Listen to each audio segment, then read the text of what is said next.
I am Damayanti welcome to my YouTube channel. एवं मु आलोचना करेंगे सीसी 10 पीजी सिलेबस सीसी 10 आमर असमापिका कविता ताको रचना कर सच्चिदानंद राउतराय।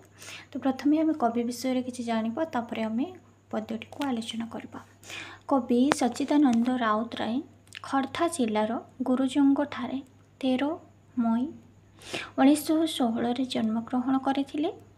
चाटशाड़ी रे पढ़िबा कालरे से स्वाधीनता आंदोलन रे भी झास देइथिले। फिरिंगी सरकार विरोध रे लड़ी से खर्धा उच्च विद्यालय विताड़ित होइथिले।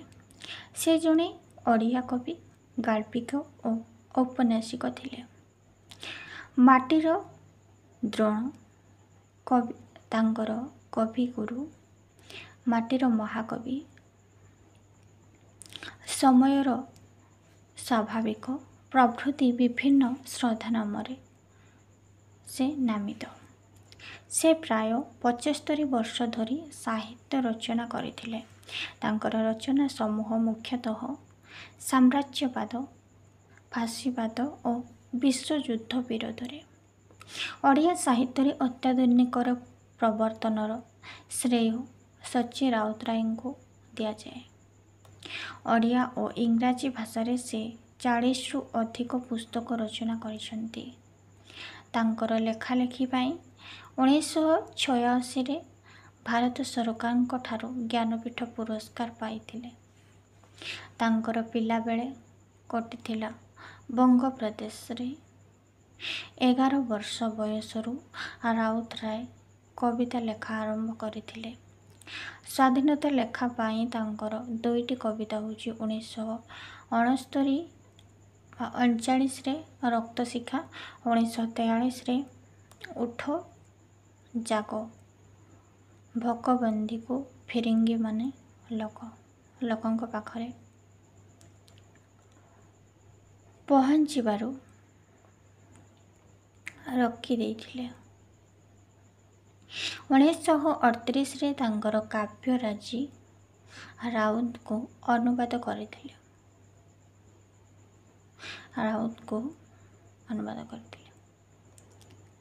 एहार प्रकाशन पर सच्ची राउतरायंकर भारतर जड़े जनाशुना कवि भावे प्रतिष्ठित होइथिले। स्वाधीनता आंदोलन, छात्र और कृषक आंदोलन रे भाग नहीं से 2 थर कारावरण करथिले।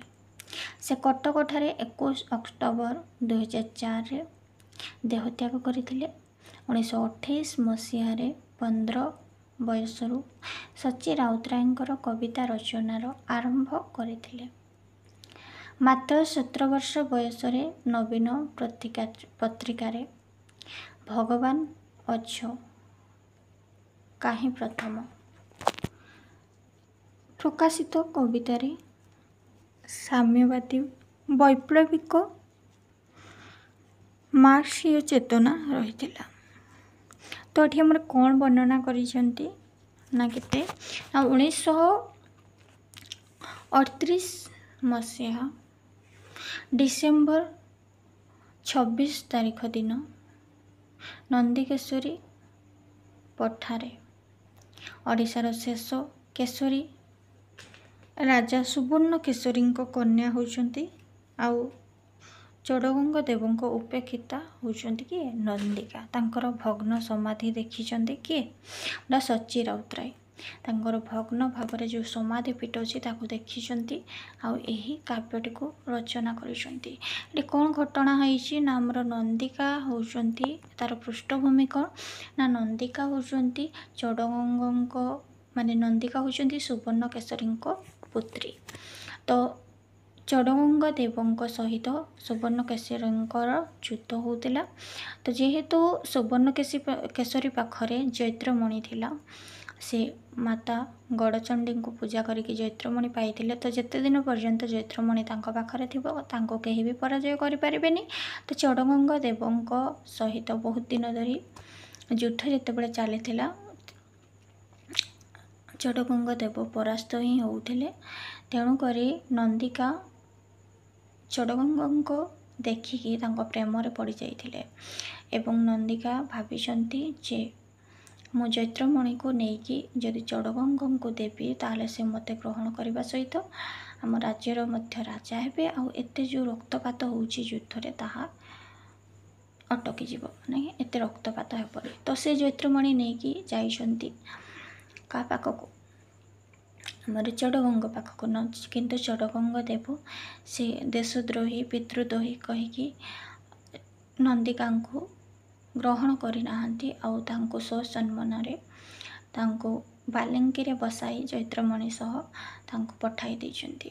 ତ ନନ୍ଦିକା ଫେରିବା ସମୟରେ ସେ ଭାବିଛି ମୁଁ କେଉଁ ମୁହଁ ନେଇକି ମୋ ରାଜ୍ୟକୁ ଯିବି, ପିତାଙ୍କୁ କେଉଁ ମୁହଁ ଦେଖେଇବି।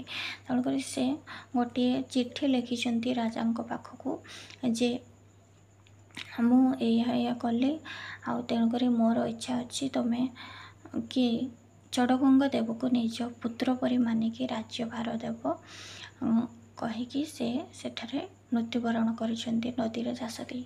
ତାପରେ ସେ ଚିଠି ନେଇକି ରାଜାଙ୍କ ପାଖରେ ପହଞ୍ଚିଛନ୍ତି। ତାପରେ ଚିଠି ରାଜା ପଢ଼ି ସାରିଲା ପରେ ସେ ସନ୍ନ୍ୟାସ ବ୍ରତ ଗ୍ରହଣ କରିଛନ୍ତି ଏବଂ ଚାଲି ଯାଇଛନ୍ତି, ଆଉ ଚଡ଼ଗଙ୍ଗ ଦେବକୁ ରାଜ୍ୟ ପ୍ରଦାନ କରି। ତ ଦେଖନ୍ତୁ ଆମର ସଚ୍ଚିଦାନନ୍ଦ ରାଉତରାୟ, ତ ସେ ଯାଇଛନ୍ତି, ବୁଲୁଛନ୍ତି, ଭ୍ରମଣ କରୁଛନ୍ତି। ତ ସେ ଦେଖିଛନ୍ତି ନନ୍ଦିକାଙ୍କ ଭଗ୍ନ ସମାଧି, ଯେଉଁ ସମାଧି ବନାଯାଇଛି ତା ଭାଙ୍ଗି ଯାଇଛି। ତାପରେ ସେଠି ଭାବିଛନ୍ତି ଯାହା କିଛି ସେଗୁଡ଼ିକ ଲେଖିଛନ୍ତି ଅସମାପିକା କବିତାରେ। ଅତୀତର ସେଇ କଥା ମନେ ନାହିଁ, ଯାଇଅଛି ଭୁଲି, ତଥାପି ଜାଣେ ନା କିଆଁ, ପୌଷର ଏ ମ୍ଳାନ ଗଧୂଳି, ସ୍ମରଣ କରାଏ ତାହା ବାରେ ବାରେ, ଆଜି ମୋର ମନେ ଝରା କୁସୁମର ରାତି, ସେଇ କଥା ବାହୁନି ଗପନେ, ସନ୍ତରଣ କରି ହେଳେ ଶତାବ୍ଦୀର ସୁପ୍ତ ପାରାବାର, ଇତିହାସ ସେଇ କଥା ଆଜି ଏଠି କରଇ ପ୍ରଚାର। କ'ଣ କହୁଛନ୍ତି କବି ନା ଅତୀତର ସେଇ କଥା ମନେ ପଡ଼ଇ, ଯାଇଅଛି ଭୁଲି, ତଥାପି ଜାଣେ ନା କିଆଁ, ପୌଷର ଏ ମ୍ଳାନ ଗଧୂଳି। ସେ କହୁଛନ୍ତି ଯେ ଅତୀତରେ ଯେଉଁ ଘଟଣା ଘଟିଯାଇଛି, ନନ୍ଦିକାଙ୍କ ସହିତ ଯେଉଁ ଘଟଣା ଘଟିଯାଇଛି ତାକୁ ସମସ୍ତେ ଭୁଲି ଯାଇଛନ୍ତି, କେହି ବି ମନେ ରଖିନାହାନ୍ତି କହୁଛନ୍ତି। ତଥାପି ଜାଣେ ନା କିଆଁ, ପୌଷର ଏ ମ୍ଳାନ ଗଧୂଳି, କେହି ବି ଏ ମ୍ଳାନ ଗଧୂଳି ମାନେ ଯେଉଁ ସନ୍ଧ୍ୟା ସମୟରେ ଧୂଳି, ଗୋରୁ ଗାଈମାନେ ଯାଆନ୍ତି ସେ ସମୟରେ ଧୂଳି ହଉ, ପୌଷ ମାସର ଶୀତ କିଛି ସ୍ମରଣ କରାଏ ତାହା ବାରେ ବାରେ, ଆଜି ମୋର ମନେ, ତାହା ଆଜି ମୋତେ ମନେ ପକାଇ ଦେଉଛି ବାରମ୍ବାର ବୋଲି କବି କହୁଛନ୍ତି। ଝରା କୁସୁମର ରାତି, ସେଇ କଥା ବାହୁନି ଗପନେ। କ'ଣ କହୁଛନ୍ତି ନା ଝରା କୁସୁମର ରାତି, ସେଇ କଥା ବାହୁନି ଗପନେ ହେଲା। ସନ୍ତରଣ କରି ହେଳେ ଶତାବ୍ଦୀର ସୁପ୍ତ ପାରାବାର, ଇତିହାସ ସେଇ କଥା ଆଜି ଏଠି କରଇ ପ୍ରଚାର। ସନ୍ତରଣ କରି ହେଳେ ଶତାବ୍ଦୀର ସୁପ୍ତ ପାରାବାର, ସବୁକିଛି ତାଙ୍କର ଘଟଣା ଭୁଲିଗଲେଣି ସମସ୍ତେ ବୋଲି କହୁଛନ୍ତି। ଅଶ୍ରୁସିକ୍ତ ଶୀତର ଆକାଶ, ମାଟିର ମଳିନ ବୁକେ ରଖେ ତାର ମୌନ ଦୀର୍ଘଶ୍ୱାସ, କାନ୍ଦି ଉଠେ ଶୂନ୍ୟ ପଠା, ବାହୁନଈ ପାଶେ ଶୀର୍ଣ୍ଣ ବନ। ସେ କ'ଣ କହୁଛନ୍ତି ନା ମାଟି ମଳିନ ବୁକେ ରଖେ ତାର ମୌନ ଦୀର୍ଘଶ୍ୱାସ, ମାଟି ମଧ୍ୟ ଦୀର୍ଘଶ୍ୱାସ ପକାଉଛି ଆଉ ତାର ମୌନ ରଖୁଛି ନିଜକୁ। କାନ୍ଦି ଉଠେ ଶୂନ୍ୟ ପଠା, ଏଇଠି ଯେଉଁ ଶୂନ୍ୟ ପଠା ଅଛି ତାହା ମଧ୍ୟ ଆଜି କାନ୍ଦି ଉଠୁଛି। ବାହୁନଈ ପାଶେ ଶୀର୍ଷ ବନ, ବାହୁନଈ ମାନେ ପାଶରେ ଯେଉଁ ଶୀର୍ଷ ବନ ଜଙ୍ଗଲ ଅଛନ୍ତି ସେମାନେ ମଧ୍ୟ ବାହୁନୁଛନ୍ତି, ମନେ ପକାଉଛନ୍ତି ନନ୍ଦିକାଙ୍କୁ ଆଉ କାନ୍ଦୁଛନ୍ତି ବୋଲି କବି କହୁଛନ୍ତି। କାନ୍ଦେ ନା କେବଳ ଏଠି ମଣିଷର କର୍ମକ୍ଳାନ୍ତ ମନ, ସମୟ ଯେ ନାହିଁ, କେବଳ ଯେ ମଣିଷର ମନ କାନ୍ଦୁଛି ତାହା ନୁହେଁ, ଏଠି ଯେଉଁ ଶୂନ୍ୟ ପଠା ତା ସହିତ ବନ ଜଙ୍ଗଲ ସମସ୍ତେ ମନେ ପକାଉଛନ୍ତି ବୋଲି କହୁଛନ୍ତି। ସମୟ ଯେ ନାହିଁ, ଜୀବନର ରଣକ୍ଳାନ୍ତ ସୈନିକ ସେ, ବେଳ କାହିଁ ଛୁଟିଦାର କାହିଁ, କେବେ ଏ ରାଜ୍ୟର କୁମାରୀ, ଦୁନିଆକୁ କହିଲା ମୋହି ନାରୀ ଆଗେ ମୋହି ନାରୀ। ସେ କହୁଛନ୍ତି ନନ୍ଦିକା କ'ଣ କହୁଥିଲେ ନା ମୁଁ ହେଇପାରେ ରାଜାଙ୍କ କୁମାରୀ, ହେଇପାରେ ଗୋଟେ ରାଜ୍ୟର ରାଜକୁମାରୀ, କିନ୍ତୁ ମୁଁ ପ୍ରଥମେ ଗୋଟିଏ ନାରୀ। ମୋତେ ଯଦି କୁହାଯାଉଛି କି ମୁଁ ରାଜ୍ୟର ରାଜକୁମାରୀ ହେଇକି ଏତେ ବଡ଼ ଭୁଲ କାମ କଲି, କିନ୍ତୁ ମୁଁ ରାଜ୍ୟର ରାଜକୁମାରୀ ହେବା ପୂର୍ବରୁ ମୁଁ ତ ଗୋଟିଏ ନାରୀ, ମୋର ତ ଗୋଟିଏ କିଛି ଭାବନା ଅଛି, ମୋର କ'ଣ କିଛି ଭାବନା ନାହିଁ? ମୁଁ ଯଦି ଶତ୍ରୁ ରାଜା ଚୋଡ଼ଗଙ୍ଗ ଦେବ ମୋର ଶତ୍ରୁ ରାଜ୍ୟର ରାଜା, ତା ବୋଲି କ'ଣ ମୁଁ ତାଙ୍କୁ ଭଲ ପାଇପାରିବି ନାହିଁ? ମୋର କ'ଣ ସେ ଅଧିକାର ନାହିଁ? ଶତ୍ରୁମାନଙ୍କୁ କ'ଣ ଭଲ ପାଇ ହୁଏ ନାହିଁ? ମୁଁ ତ ପ୍ରଥମେ ଗୋଟେ ନାରୀ ନା, ସେ ତାଙ୍କର ନିଜର ନାରୀର ମନ କଥା କହିଛନ୍ତି। ତାପରେ ମୁଁ ଜଣେ ରାଜପୁତ୍ର। ତ ଗୋଟେ ଝିଅର ମଧ୍ୟ ମନ ଥାଏ କି ସେ ଯାହାକୁ ପସନ୍ଦ କରୁଥାଏ ତାକୁ ବିବାହ କରିବ। ଜଗତର ମନେ ନାହିଁ, ଇତିହାସ ଯାଇଛି ତା ଭୁଲି, ତାହାରି ମାଟିର ଦେହେ ଧୂଳି ସାଥେ ହୋଇଛି ତ ଧୂଳି। ସେ କ'ଣ କହୁଛି? ଇତିହାସର ମଧ୍ୟ ମନେ ନାହିଁ ମୋ କଥା, ଇତିହାସର ମଧ୍ୟ ମନେ ନାହିଁ, ହେଲା, ସେ ଯାଇଛି ବୋଲି କହୁଛନ୍ତି କବି। ତାହାରି ମାଟିର ଦେହେ ଧୂଳି ସାଥ ହୋଇଛି ତ ଧୂଳି, ଅଛି ଖାଲି ବ୍ୟଥାର ଆଭାସ। କ'ଣ କହୁଛନ୍ତି? କେବଳ ବ୍ୟଥାର ଆଭାସ ଅଛି, ଆଉ ସବୁ ଭୁଲି ଯାଇଛନ୍ତି। ସ୍ମୃତିର ସାମଗ୍ରୀ ତାହା, ସ୍ମରଣର ଥିଲେ ଅବକାଶ।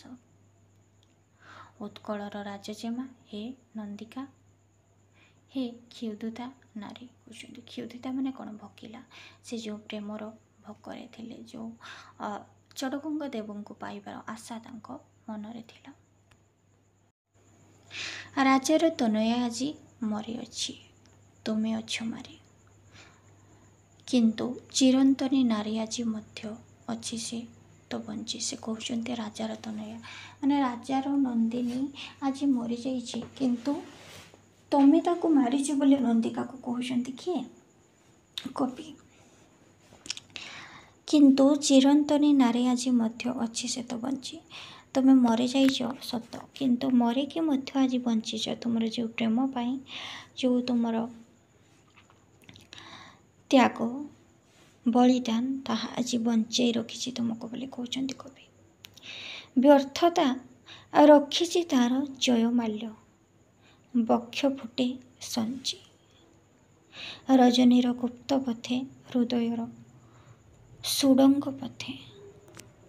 ସେ କହୁଛନ୍ତି ତୁମର ବ୍ୟର୍ଥତା ରଖିଛି ତାର ଜୟମାଲ୍ୟ, ବକ୍ଷ ଫୁଟେ ସଞ୍ଚି, ସବୁ ତୁମର ଯେଉଁ ଜୟମାଲ୍ୟ ଆଉ ବକ୍ଷ ଫୁଟେ ସଞ୍ଚି ସବୁକିଛି ବଞ୍ଚି ରହିଛି ଆଜି କହୁଛନ୍ତି।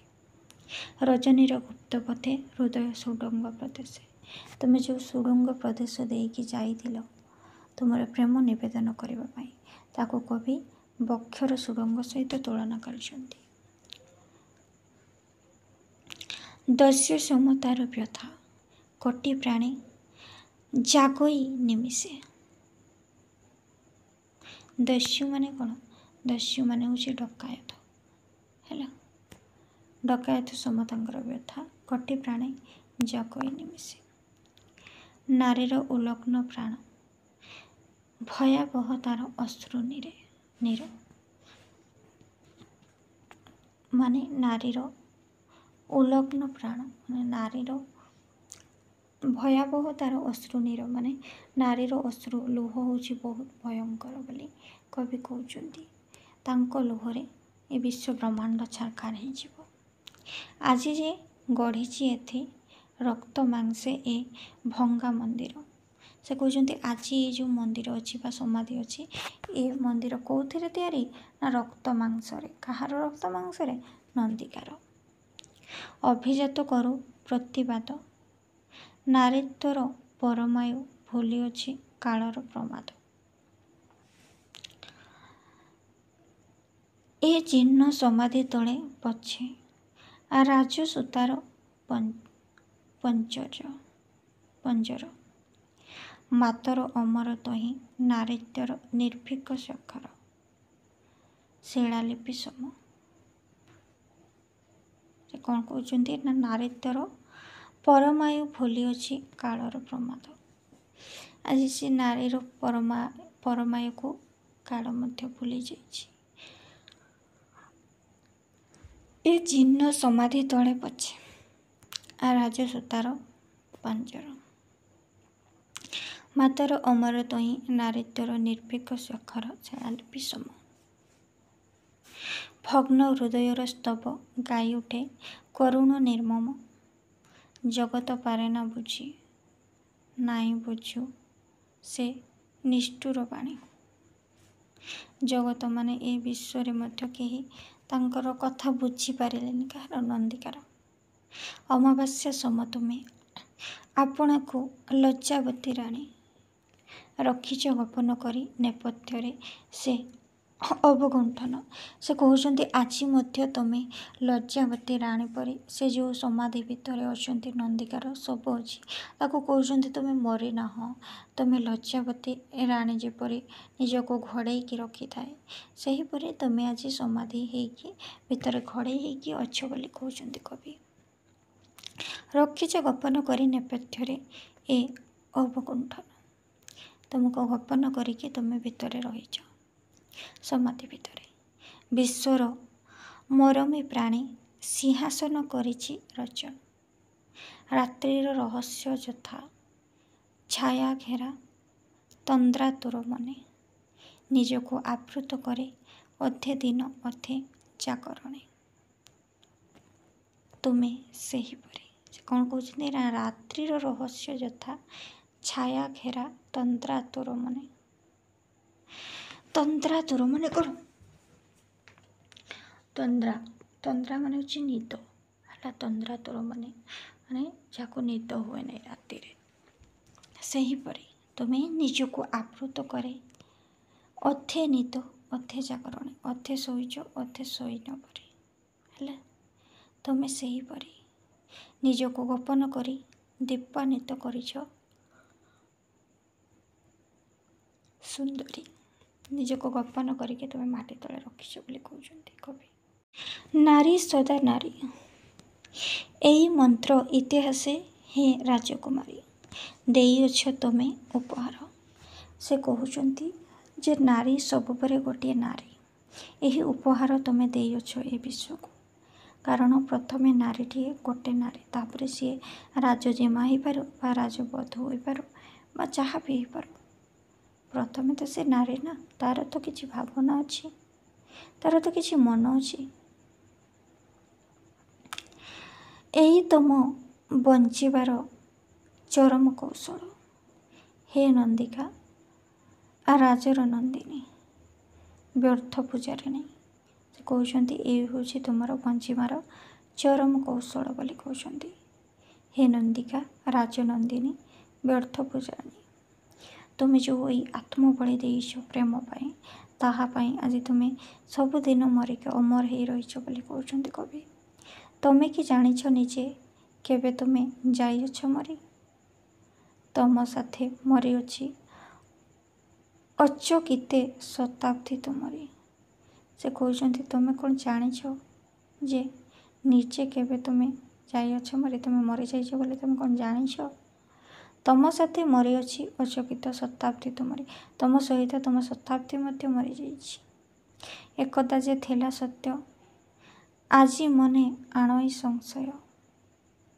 ଶତ ପ୍ରଶ୍ନ ତଳେ ମଥା ମନେ ହୁଏ ଅସ୍ତ ନା ଉଦୟ। କେଉଁଟା ପରମ ସତ୍ୟ ଆଗନ୍ତୁକ ନବାଗତ ଜନ ଅତୀତରେ ପାରେ ନା ବୁଝି।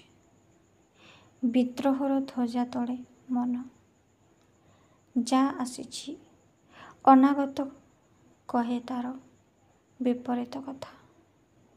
ପ୍ରତିବାଦ କରେ ଆଜି ଗତକାଲି ଦେଲା ଯେ ବାରତା। ମନେ ହୁଏ ପ୍ରେମ ବଡ଼ ପୁଣି ଭାବେ ପ୍ରେମଠାରୁ ବଡ଼ ଜୀବନର ଏଇ ଗତି ଧାବମାନ ଅବିଶ୍ରାନ୍ତ ଝଡ଼। ସେ କହୁଛନ୍ତି ପ୍ରେମ ବଡ଼ କିନ୍ତୁ ତାଠାରୁ ଜୀବନର ଗତି ମଧ୍ୟ ଆହୁରି ବଡ଼। ବିରାମ ବାହିନୀ ନୁହେଁ ସ୍ଥାଣୁ ଅଗ୍ରଗାମୀ ଅନ୍ତନ୍ଦ୍ର ଅଚ୍ଛିନ୍ନ। ନୁହେଁ ସ୍ଥାଣୁ ମାନେ ସେ ସ୍ଥାନ ନୁହେଁ, ସେ ଅଗ୍ରଗାମୀ। ଦୁର୍ବଳ ମୁହୂର୍ତ୍ତେ ପୁଣି ମନେ ମନେ କରେ ବିଶ୍ଳେଷଣ। ବ୍ୟର୍ଥ କରିବାକୁ ତାହା ଜୀବନ ସବୁ ଆୟୋଜନ।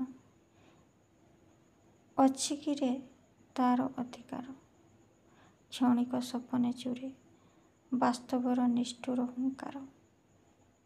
ଆଜି ଏଇ ସନ୍ଧ୍ୟାତିରେ ଭାବେ ମୋର ଭାରମୁକ୍ତ ମନ। ଦୁନିଆରେ କେତେ କିଏ ଚାହେଁ ମାତ୍ର ପାଏ କେତେ କ'ଣ। ଆଜି ଏ ଶୀତର ସନ୍ଧ୍ୟା ବହି ଆଣେ କେତେ ଦୀର୍ଘଶ୍ୱାସ। କ'ଣ କହୁଛନ୍ତି କବି? ନା ଆଜି ଏଇ ସନ୍ଧ୍ୟାତିରେ ଭାବେ ମୋର ଭାରମୁକ୍ତ ମନ। ଦୁନିଆରେ କେତେ କିଏ ଚାହେଁ ମାତ୍ର ପାଏ କେତେ ଜଣ। ଆଜି ଏ ଶୀତର ସନ୍ଧ୍ୟା ବହି ଆଣେ କେତେ ଦୀର୍ଘଶ୍ୱାସ। ସବୁ ମନେ ପକାଇ ଦିଏ ବୋଲି ସେ କହୁଛନ୍ତି ହେଲା। ଚୂର୍ଣ୍ଣ ସପନର ଫେନ ଫାଙ୍କେ ଫାଙ୍କେ ଲଭ୍ୟତା ପ୍ରକାଶ। ବିଷାକ୍ତ ସର୍ପର ସମ କେତେ କ୍ଷୁଧା କେତେ ହାହାକାର। ବିଷାକ୍ତ ସର୍ପ ମାନେ କ'ଣ? କାହାର ପ୍ରତୀକ? ବିଷାକ୍ତ ସର୍ପ ହେଉଛି ଯୌନର ପ୍ରତୀକ। ବାଉଁଶର ପ୍ରତୀକ ହେଉଛି ଯୌବନର ପ୍ରତୀକ ହେଲା। କ'ଣ କହିଛନ୍ତି?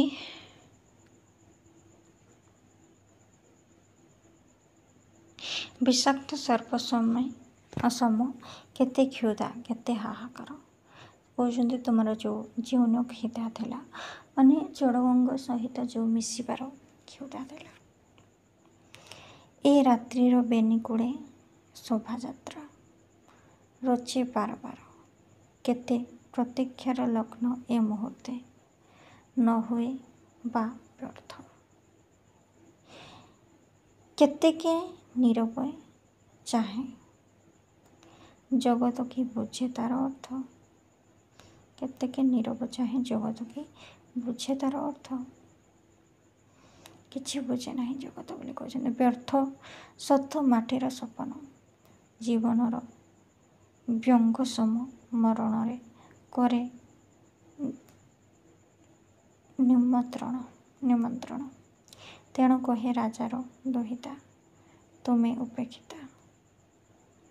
ପାଇବାର ଅର୍ଥ ତୁମେ ଖୋଜିଅଛ କିନ୍ତୁ ପାଇପାରି ନାହ।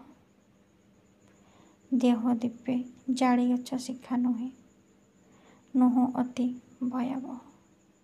ମରଣର ଘନ କୃଷ୍ଣ ଚିତା ହେ ପ୍ରେମିକା ଚିର ନିବେଦିତା। ତେଣୁ ତୁମ ପ୍ରଦୀପର ପାଶେ ମରଣର କୃଷ୍ଣ ଛାୟା ବିଦ୍ରୂପରେ ନାଚେ ଉପହାସେ। ସେ କ'ଣ କହୁଛନ୍ତି ନା ପାଇବାର ଅର୍ଥ ତୁମେ ଖୋଜିଅଛ କିନ୍ତୁ ପାଇନାହ। ତୁମେ ଯାହା ଚାହିଁଛ ତାହା ତୁମେ ପାଇନ। ତୁମେ ପ୍ରେମକୁ ପାଇବା ପାଇଁ ତୁମେ ଚାହିଁଛ କିନ୍ତୁ ତୁମେ ପାଇପାରିନାହ।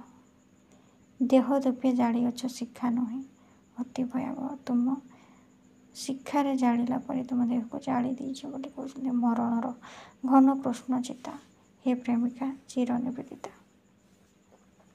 ତେଣୁକରି ତୁମେ ଆଜି ସବୁଦିନ ପାଇଁ ଜୀବନର ସିଂହଦ୍ୱାର ଦୂତ ତବ ଆସିଅଛି ଫେରି। ଆଣିଛି ସମ୍ବାଦ କିଛି ଯାହା ପାଇଁ ଥିଲ କାନ ଡେରି। ତୁମେ ଯାହା ପାଇଁ କାନ ଡେରିଥିଲ ତାହା ଆଜି ବାର୍ତ୍ତା ଆସିଛି ବୋଲି କହୁଛନ୍ତି। ଜୀବନର ସିଂହଦ୍ୱାର ଦୂତ ତବ ଆସିଛି ଫେରି ବୋଲି କହୁଛନ୍ତି। ଜୀବନ ରୂପକ ସିଂହଦ୍ୱାରର ଦୂତ ଫେରି ଆସିଛି। ଆଣିନି ସମ୍ବାଦ କିଛି ଯାହା ପାଇଁ ଥିଲ କାନ ଡେରି। ତୁମେ ଯାହା ପାଇଁ କାନ ଡେରିଥିଲ ତାର ସମ୍ବାଦ କିଛି ଆଣିନି। ସେଥିପାଇଁ ଅଭିମାନ ଜୀବନରେ ଦେଇଅଛ କି ବଳି। ତେଣୁକରି କ'ଣ ତୁମେ ଜୀବନକୁ ବଳି ଦେଇଛ? ମାନେ ଯାହା ତୁମେ ଚାହୁଁଥିଲ ତାହା ଯଦି ତୁମେ ପାଇପାରିଲ ନାହିଁ, ତେଣୁକରି କ'ଣ ତୁମେ ମୃତ୍ୟୁବରଣ କଲ ବୋଲି କବି କହୁଛନ୍ତି। କାହାକୁ? ନନ୍ଦିକାକୁ। ଆଲୋକ ପାରିନି ଦେଇ ଦୀପଶିଖା ଯାଇଅଛ ଜଳି। ସେ କହୁଛନ୍ତି ଦୀପଶିଖାକୁ ଆଲୋକ ଦେଇପାରିନି କିନ୍ତୁ ତୁମେ ଜଳି ଯାଇଛ। ତୁମରି ସେ ପ୍ରେମ ଠାରୁ ତୁମେ ବଡ଼ ତେଣୁ ସାଥେ ତାର। ତୁମର ହଇନି ମୃତ୍ୟୁ ତୁମକୁ ଯେ କରେ ଆବିଷ୍କାର। ସେ କହିଛନ୍ତି ତୁମର କେବେ ବି ମୃତ୍ୟୁ ହେଇନି କି ହେଇପାରିବନି। ତୁମେ ମରି ମଧ୍ୟ ଅମର ହେଇକି ରହିଛ। କାରଣ ତୁମେ ତୁମର ପ୍ରେମ ପାଇଁ ଯାହା ବି କରିଛ ତାହା କେହି ଆଜି ପର୍ଯ୍ୟନ୍ତ କରିନାହିଁ କି କରିପାରିବେ ନାହିଁ।